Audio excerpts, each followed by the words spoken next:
Residential senior secondary school Govindpura online क्लासों में आपका स्वागत है। मैं राजनीति विज्ञान के अध्यापक आर के शर्मा। मैंने आपको पहले नीति निर्देशक तत्व के बारे में चर्चा की गई कि नीति निर्देशक तत्व जो है कहाँ से कहाँ तक ले जो इसमें शामिल किए गए। तो कल मैंने आपको पढ़ाया कि नीति निर्देशक तत्व जो है अनुच्छेद 36 के और 51 तक नीति निर्देशक तत्व दे रखे हैं। और इससे पहले मैंने आपको पढ़ाया कि नीति निर्देशक तत्वों को जो है अलग अलग जो है भागों में बांट कर, तो आर्थिक आधार और सामाजिक आधार पे, और दूसरा इसमें बताया गया है जो दूसरा प्रकार इसमें बताया गया है सामाजिक और सुरक्षा शिक्षा संबंधी तत्वों के बारे में।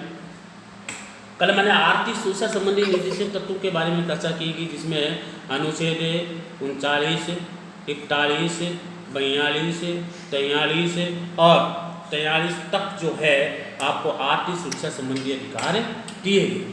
आज मैं आपको पढ़ाऊंगा कि नीति निर्देशक तत्वों में अनुच्छेद 42, 43 और 43, 44 और 45 के बारे में चर्चा करेंगे। इसलिए सबसे पहले जो मैं आपको पढ़ाने जा रहा हूँ कि अनुच्छेद 41 तो मैंने आपको कल पढ़ा दिया था कि 41 में क्या है।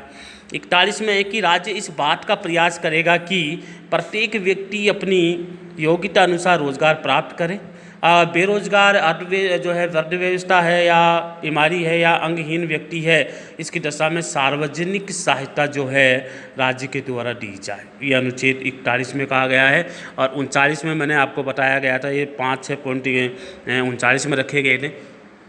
आज मैं आपको बता रहा हूँ कि 42 अनुच्छेद 42 राज्य कार्य के लिए यथोचित और मानवोचित जो है दशाएं प्रबंध करेगा। कि राज्य कार्य के लिए अगर कार्य राज्य क्या करेगा, राज्य की व्यवस्था है कि कार्य करने के लिए यथोचित और मानवचित दशाओं का वर्णन करेगा। ऐसी व्यवस्था करेगा जिसमें स्त्रियों को प्रसूतावस्था में कार्य ना करना पड़े। ये अनुच्छेद 42 में रखा गया। 43 में रखा है कि राज्य में ऐसी व्यवस्था करेगा, राज्य ऐसी व्यवस्था करेगा जिसमें कृषि उद्योगों में लगे श्रमिकों को जीवन निर्वाह हेतु यथोचित या वेतन प्राप्त कर सके, उसका जीवन स्तर ऊंचा हो सके, उन्हें सामाजिक और सांस्कृतिक अवसर प्राप्त हो सके, इस प्रकार की व्यवस्था करने की कोशिश करेगा। और 43 में संशोधन करके कुछ वो जोड़ा गया, और 43 में संशोधन करके जोड़ा गया कि 42वें संविधान संशोधन द्वारा आर्थिक सुरक्षा संबंधी 2 प्रावधान जोड़े गए या 2 नीति निर्देशक तत्व जोड़े गए। वो है कमजोर वर्ग के लिए निःशुल्क कानूनी सहायता देना, और दूसरा जोड़ा गया औद्योगिक संस्थानों के प्रबंध में कर्मचारियों की भागीदारी होना। ये 2 42वें संविधान संशोधन 1976 के द्वारा जोड़ा गया। 43 में अनुच्छेद 43 में जोड़ा गया कि जीवन स्तर ऊंचा उठ सके, उनको सांस्कृतिक और सामाजिक अवसर प्राप्त हो सके, और जीवन स्तर ऊंचा उठाने के लिए उनके पास जो है उद्योगों के लगे श्रमिकों के लिए जीवन यथोचित या वेतन प्राप्त करने की वे सुविधा हो। इसके बाद 44वें संविधान संशोधन के द्वारा जो है ये जोड़ा गया कि राज्य विभिन्न क्षेत्रों में रहने वाले या निजी व्यवसाय में लगे व्यक्तियों और समुदायों के मध्य आय, सामाजिक स्तर और अवसरों को संबंधों के बारे में भेदभाव को कम करेगा। अगर जो भेदभाव पाया जाता है तो इसमें 2 अनुच्छेद इसमें 43 कै जो जोड़ा गया, और अनुच्छेद 43 कै वो जोड़ा गया, और उसमें रखा गया कि राज्य उचित व्यवस्था करेगा द्वारा अन्य किसी प्रकार से औद्योगिक संस्थाओं के प्रबंध में श्रमिकों को भागीदारी बनाने के लिए बड़ा कदम उठाएगा। ये 43 कै में रखा गया कि राज्य ऐसी व्यवस्था करेगा ताकि उद्योगों में जो श्रमिक काम लगे हुए हैं उसको ऐसी व्यवस्था करे, भागीदारी निभाए। इसलिए 44 संविधान संशोधन 1978 में रहना कि जो वहाँ पर रहते हैं क्षेत्र में रहने वाले निजी व्यवसाय में लगे श्रमिक या व्यक्ति और समुदायों के मध्य आय और सामाजिक स्तर और अवसर संबंधों को भेदभाव को कम करेगा। ये 43 कै में जोड़ा गया। 44 संशोधन भी इसमें शामिल किया गया। इसके बाद वह है सामाजिक सुरक्षा और शिक्षा संबंधी नीति निर्देशक तत्व है, जो मैंने आपको पढ़ा दिया गया है। अनुच्छेद जो 39 से लेकर के और 44 तक जो 43 तक जो है आपके अनुच्छेद दिए गए हैं और मैंने इसमें बताया गया है। तो देखिए अनुच्छेद जो आपका है आर्थिक सुरक्षा संबंधी निर्देशक तत्वों को कौन कौन से अनुच्छेद शामिल किए गए हैं। एक तो 39, 41, 42 और 43। तो 42 और 43 में भी संशोधन करके इसमें कुछ जोड़ा गया है जो मैंने आपको बता दिया गया है। इसके बाद जो मैंने आपको पढ़ाया, जो आगे मैं आपको चलूँगा, सामाजिक सुरक्षा और शिक्षा संबंधी नीति निर्देशक तत्व कौन कौन से हैं। नंबर एक है 44 के अनुसार राज्य देश के समस्त नागरिकों के लिए एक समान आचार संहिता लागू करेगा, माने नियम कानून है वो सभी के लिए समान रूप से लागू करेगा। इसलिए अनुच्छेद 44 के अनुसार राज्य के सभी जो नागरिकों के लिए एक समान अवसर संहिता बनाने का निर्णय लिया गया। इसके बाद है अनुच्छेद 45 के अनुसार कहा गया कि राज्य संविधान द्वारा लागू होने के 10 वर्ष के अंदर 14 वर्ष की आयु तक के बच्चों के लिए निःशुल्क की व्यवस्था करेगा। ये अनुच्छेद कौन से में कहा गया है, 45 में कहा गया है। इसके बाद सामाजिक सुरक्षा संबंधी शिक्षा संबंधी जो है जो नीति निर्देशक तत्व हैं वो इसमें शामिल किए गए, अनुच्छेद 44, अनुच्छेद 45। और इसके बाद जो है शिक्षा प्रदान करने की व्यवस्था भी करेगा।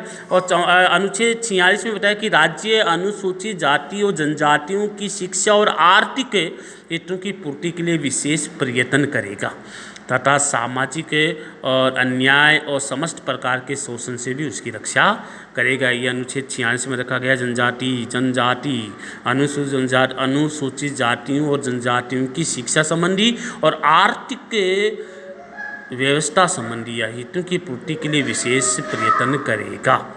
अगर उसका शोषण होता है तो उसकी शोषण की से भी सुरक्षा करेगा। अनुच्छेद 47 के अनुसार कहा कि राज्य लोगों के जीवन स्तर को ऊंचा उठाने के लिए लोक स्वास्थ्य में सुधार करने का प्रयत्न करेगा और राज्य मादक पेय और हानिकारक औषधियों पर प्रतिबंध लगाने की कोशिश करेगा या प्रयत्न करेगा ताकि उनकी स्वास्थ्य संबंधी जो बीमारियां हैं, स्वास्थ्य अगर खराब हो रहा है तो उस नशीले पदार्थों पर रोक लगाएगा। उसमें जो पेय पदार्थ या हानिकारक औषधियाँ हैं उसके ऊपर प्रतिबंध लगाने की कोशिश करेगा। अनुच्छेद 48 क में बताया कि पर्यावरण की सुरक्षा संबंधी प्रावधान किया गया है। वन्य जीवों को बचाना है, पर्यावरण को बचाना है आदि की व्यवस्था 48 क में की गई है।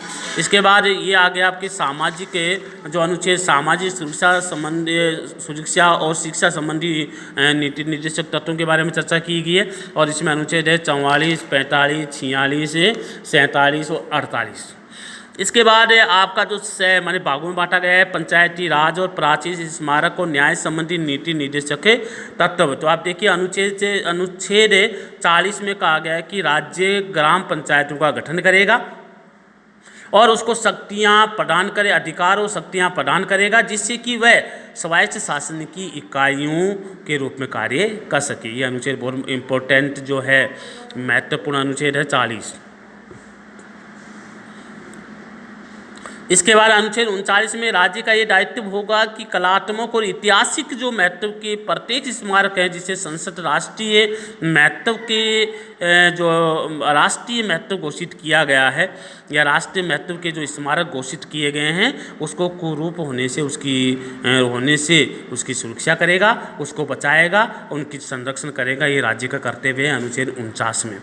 इसके बाद अनुच्छेद 50 के अनुसार राज्य न्यायपालिका को कार्यपालिका से अलग करने का प्रयास करेगा कि इसके राज्य अनुच्छेद 50 में कहा गया है कि राज्य न्यायपालिका को कार्यपालिका से अलग करने का प्रयास करेगा। इसके बाद जो लास्ट जो है अंतर्राष्ट्रीय शांति और सुरक्षा संबंधी प्रावधान भी नीति निर्देशक तत्व में किया गया है। अनुच्छेद 51 में कहा गया है कि ये सबसे इम्पोर्टेंट और महत्वपूर्ण माना जाता है। ये महत्वपूर्ण जो है नीति निर्देशक तत्व है अनुच्छेद 51 कि राज्य अंतर्राष्ट्रीय शांति और सुरक्षा में वृद्धि के लिए प्रयास करेगा।